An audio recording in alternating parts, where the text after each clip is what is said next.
There's more to native flowers than we thought. I'm Madeline, and I'm a native plant gardener. On this channel, I'll be helping you find plants to grow in your area that are native. But before we talk about Pennsylvania native plants, I bet you're wondering, why do native plants matter?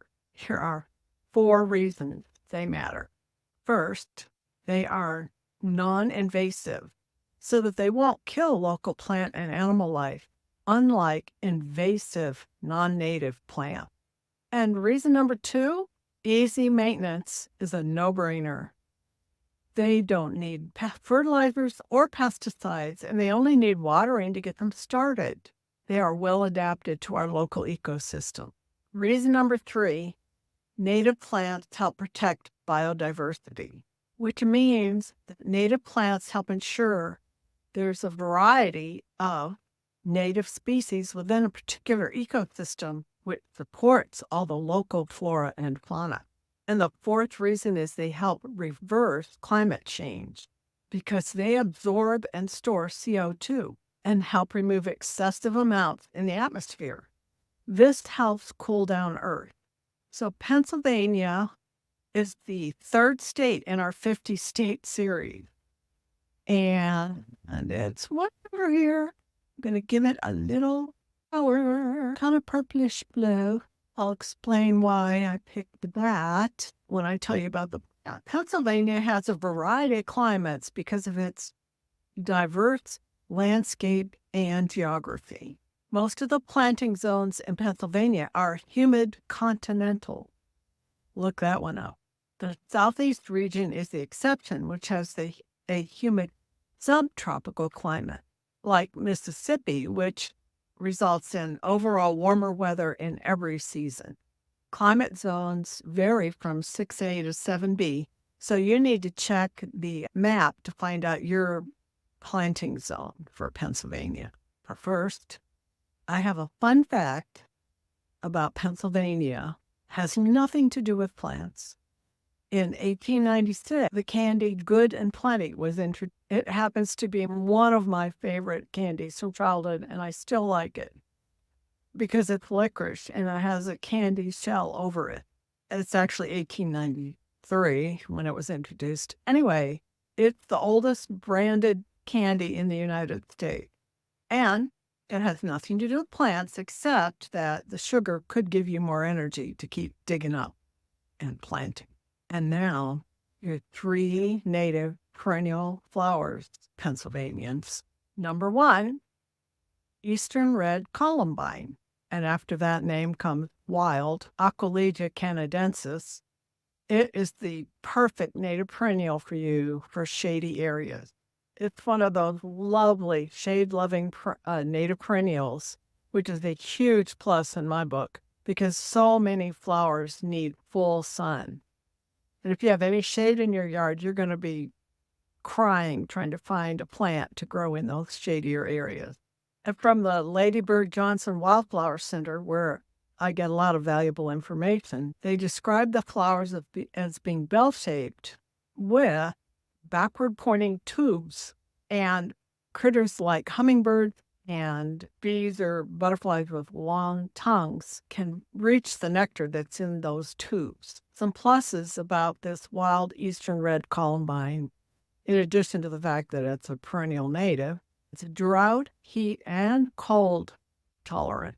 As far as the kind of soil that wild Eastern Red Columbine likes, it would be sandy and well-drained. They do not need or want like rich soil. So be sure and give this beautiful plant some shade. It may not need full shade. You can try it there. But what I read on it says that it needs partial shade, but do not plant this one in full sun. It'll burn it and it will not be good. You won't like the result. In my research, I found this interesting fact that Native American men reputedly took the seeds, crushed them, and rubbed them on themselves as a love potion. This flower is moderately deer resistant, but the hummingbirds and butterflies will not resist it. They love the nectar. Number 2, native perennial flower for Pennsylvania is wild geranium, Geranium maculatum. It's a good thing I know how to say some Latin word. This beauty also grows in northeast Oklahoma, where I live. I planted one over 40 years ago, and it is still alive. It will spread very slowly by underground roots, and it has a really pretty, my flowers are pinkish, but they're described as being lavender to pinkish, or even lavender purple, but it is a pastel color, beautiful. And it blooms spring and summer, which is lovely. So if you're like me and you ran out of space to plant flowers that need the full sun, wild geranium is another answer to that quandary. So it will like partial shade and full shade. Mine's pretty much full shade. It might get a drop of sun in the evening, but late afternoon. That's it. It also appreciates well-drained soil, but I planted mine in just a slightly raised bed, and we have clay soil. And if you don't know it, native plants have very deep roots. And so it's obviously gotten down into the clay soil in my yard, and it's just happy as a clam. I never water it. Native bees and bumblebees especially love the nectar, and they are beneficial insects. So, yay, it's a win. Another benefit to this flower is that when it goes to seed, bobwhite quails and mourning doves will eat those seeds. Unfortunately, so will the deer, so it's not really deer resistant, but they eat the seeds, not the flowers. And additionally, in the past, many different ailments were treated with this flower and plant, parts of the plant. I'd like to share another one of my favorite gardening tools with you. And you can see I've been using it. I'm not real good about keeping them clean, but I use it so much. I must have planted at least 80 plants this spring. I got onto it late, but I did it. And this is just a standard little digger. What do they call them? It's a spade or whatever, a hand tool. But it has an ergonomic, super padded handle. And if you're planting 80 plants and digging up nasty things like Bermuda grass in your garden bed and other things, rock, I've dug everything with this, and you can see I haven't even hurt it. So I really like this, and you can support this channel and allow me to make more videos like this for you by purchasing one of my favorite gardening tools in the Amazon affiliate link below. Somehow we've made it to flower number 3 for Pennsylvania gardeners, native gardeners.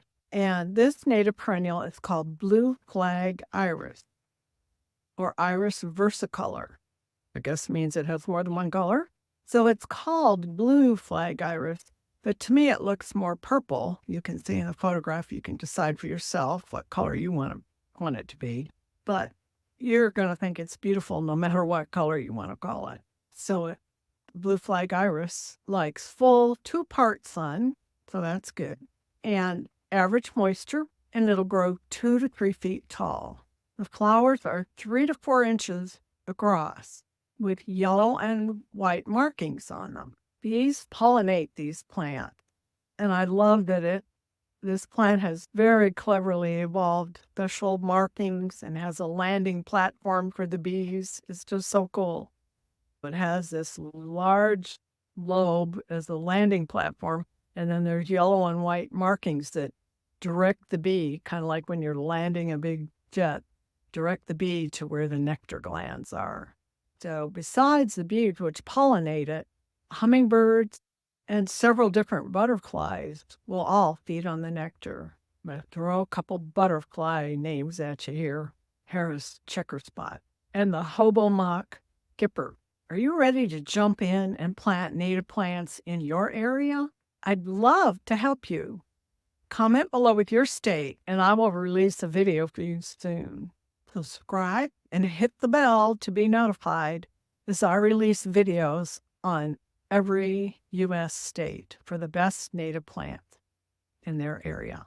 Plus, you can get step-by-step help today by downloading my free How to Find the Best Native Plants in your area right now.